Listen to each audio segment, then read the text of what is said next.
A lot of people have commented on the sandpaper cutter video that we did, and one of the comments was, you didn't give any dimensions, you didn't tell us how to build it.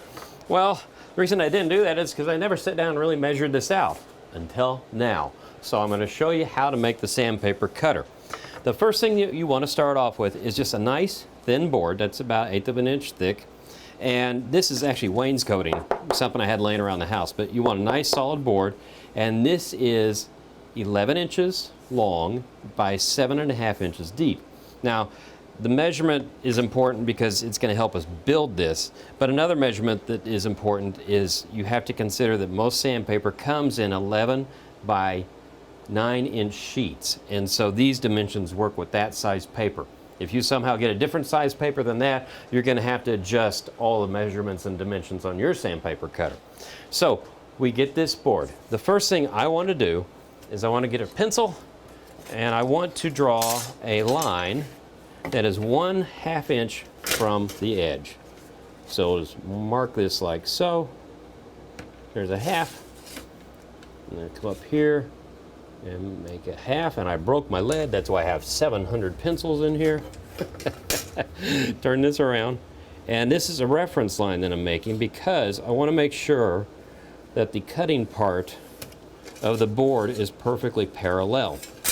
And the cutting part of the board is a simple hacksaw blade, but it has a couple things that are very specific. This is a 10.5 inch long hacksaw blade with 8 TPI, that's teeth per inch. You can get finer ones or coarser ones, but I found out that the 18 works best for cutting the paper cleanly, but it also cuts it efficiently.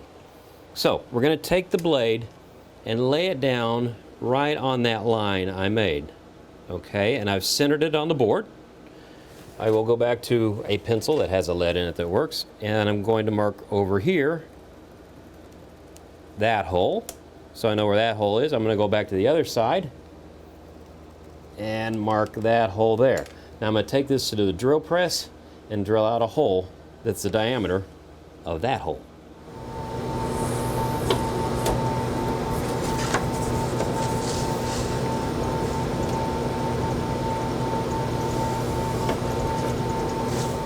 Okay, we have our holes drilled, and I found out for this specific paper cutter I needed a number 5 machine screw because it fits through the hole in the hacksaw blade.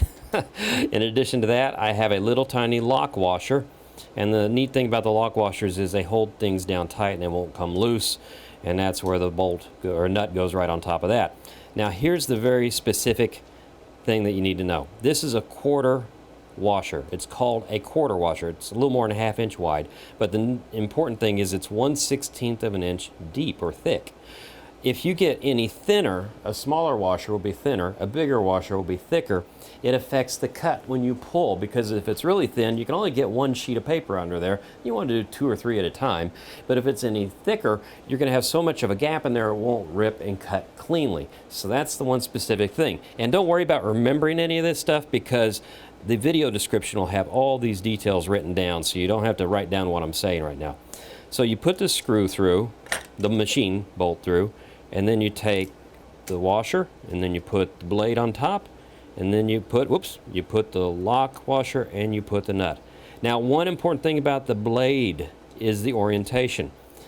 If you're going to take and pull paper this direction, you want to make sure the teeth are aiming that direction, and let me check. Okay, I'm trying to pull my finger across it, fingernail won't come across, so the teeth are aiming that way. See, runs, won't run.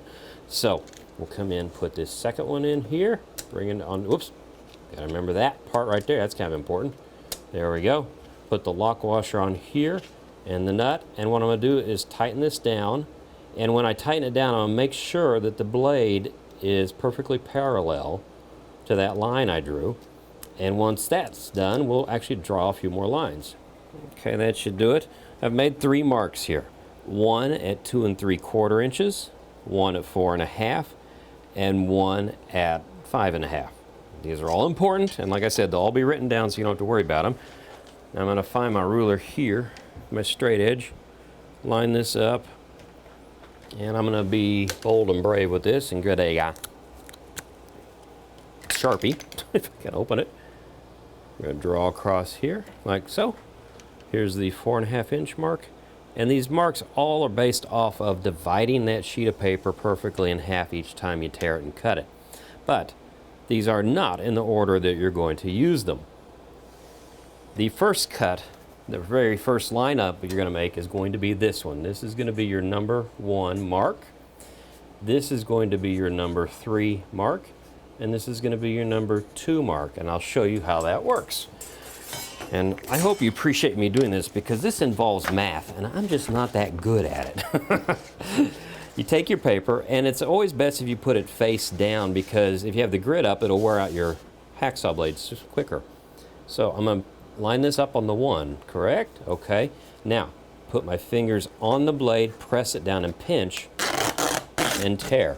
If you don't pinch, it tears a rough edge. It won't be as good as you want. Now, 2.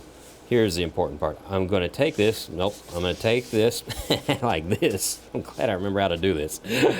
That's why I have numbers on here. Okay. So now we're dividing this half in half again. And I'm doing 2 sheets of 400 grit right now. But the neat thing is, I'm going to take this. See, they're perfectly matching.